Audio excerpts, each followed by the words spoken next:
Hey, I'm Marina and the Diamonds, and you're on Press Plus One. Primadonna girl, yeah. All I ever wanted was the world. I can't help that I need it all.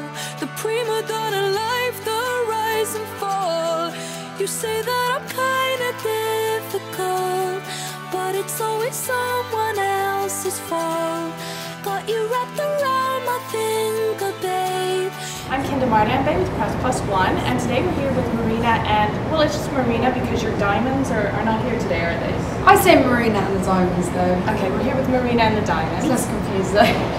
So I watched a movie, a Canadian co-production last year called The Moth Diaries, and at the end of it there was one of your songs, Numb, and that to me was the most of the movie what I was most blown away by. And I was like, who is that? I have to find out who this is. Oh wow. So it was you. Did you know you were on that? No, it didn't.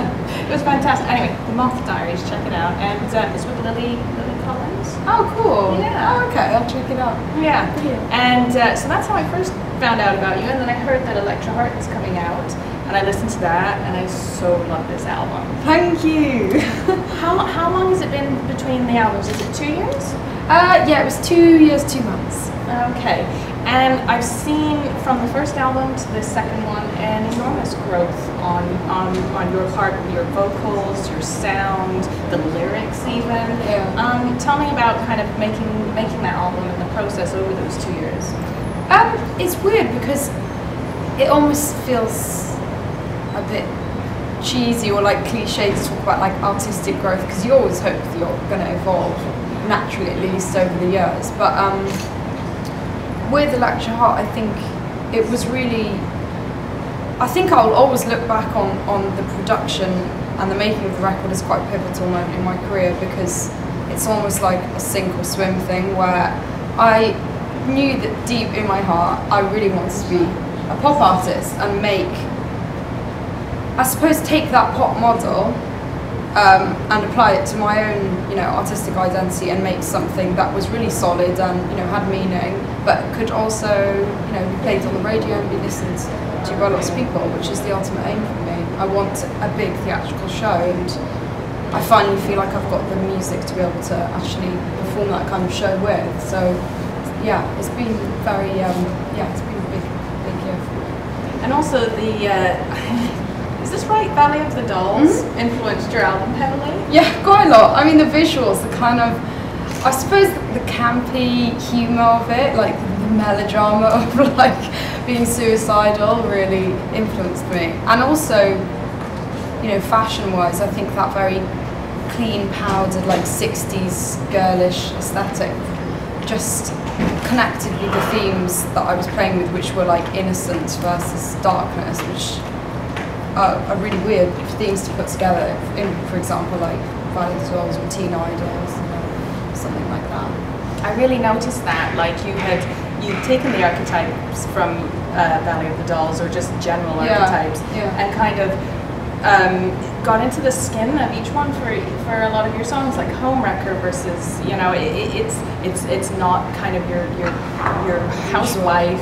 So you went into a lot of those archetypes. Yeah, it's weird because I didn't really know why. I still don't quite know why I've done it in that way, but afterwards when I'd written the songs and I realised, I'm kind of like channeling different character types and not particularly people, which in the beginning people were like, is this an alter ego, etc, etc. I kind of realised, where I wanted to go visually with it.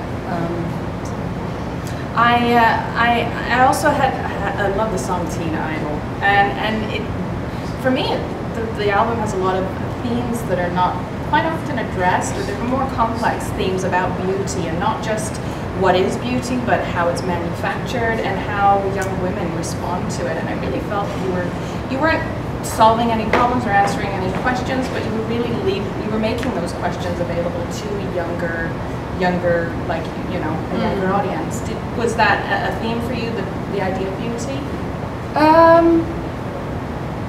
Yeah, I think it's hard not to be a theme, I suppose, when you are, a female pop artist. I think I mean, I suppose it's a theme because I'm interested in perception and how, you know, something as simple as your hair colour will really change how people view you, and what it can do for you in terms of suddenly turning you into a certain type of person that can suddenly achieve many different things, as opposed to if you look a completely different way, which I don't think is a bad thing, but I like to play with that because I don't look anything like this in my days off, you know. I'm like completely different. Yeah. That was a question I had for you. You were a brunette before in the previous album. You've gone blonde now, and I wanted to know if the difference of those archetypes, if there's been a different response to you in any way. Yeah, definitely. I think, again, it's taking that pop model, which is what we expect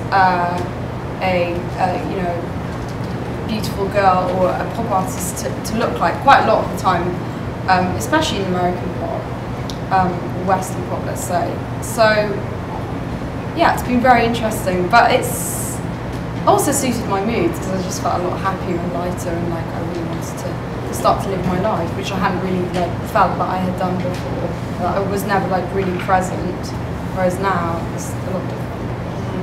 A lot of people are comparing you to Florence and the Machine, Katy Perry, Lana Del Rey. Yeah.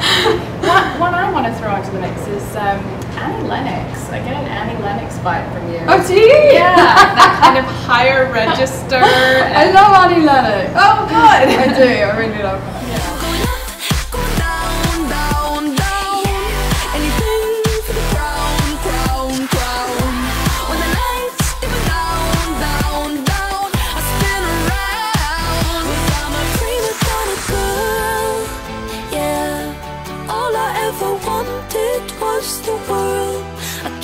That I need it all.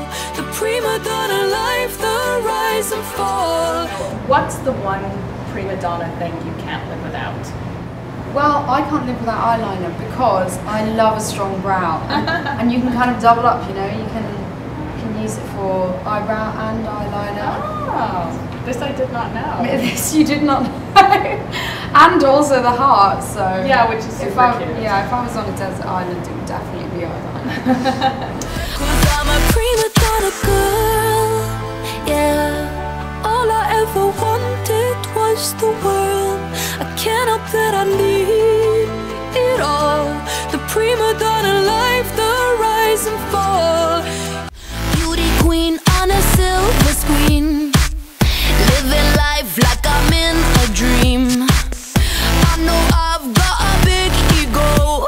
I really don't know why it's such a big deal though.